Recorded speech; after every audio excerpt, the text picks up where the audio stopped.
Happy birthday, Nanay! Happy birthday! Happy birthday, Nay! Hi! Good evening!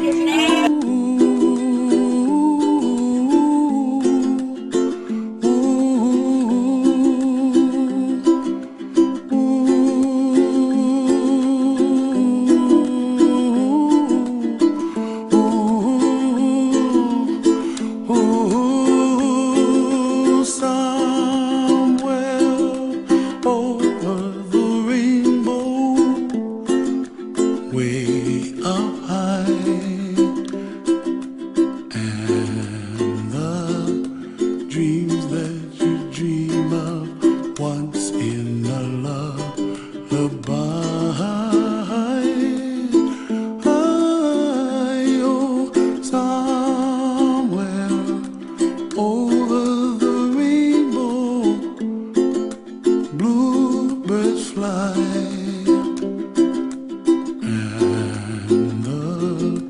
Dreams that you dream of, dreams really do come true. Ooh, someday you wish upon a star, wake up where the clouds are far behind me, where trouble melts like lemon drops, high above the chimney top. That's where. Hi! Good evening!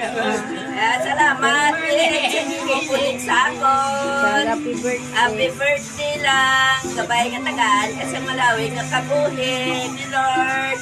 Para nga magatagban siyang kasadya sa ako, sa aton yung mag-uloton. Very happy birthday!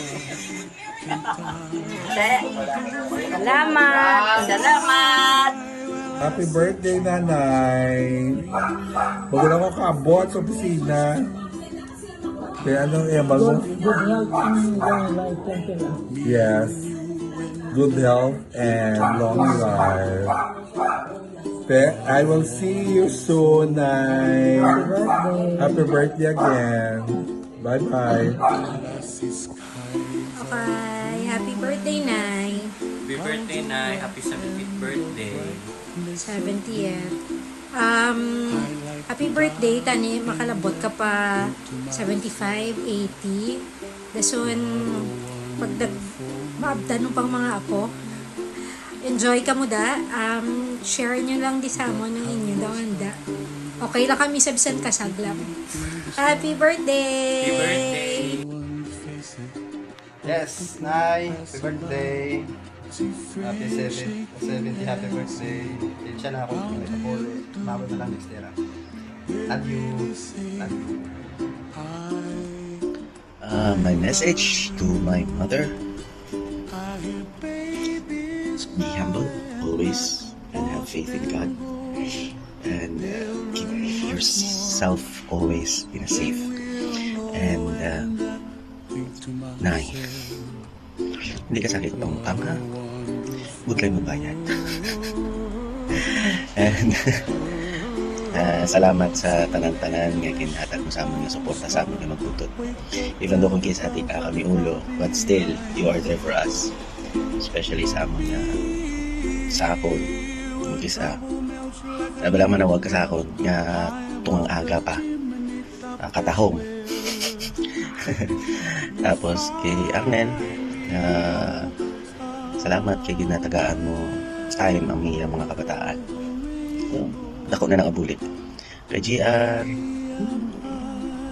kay Allen, araya kay Allen damo agad na bulit siya. Tuod yun na. Dahil damo yun na. Pasalamatan ni Allen siya. Again, thank you sa tanan-tanan. And hopefully, hambot lang ako bala kung saan ako makapuli. But, inshallah, makapuli ko as soon as possible. Okay? Always keep faith in God, have faith in God, and always be with God. Kay si God, kaya mahatag sa imo sang grasya. Not only for the financial, but at least way pa. Again, salamat. Hello.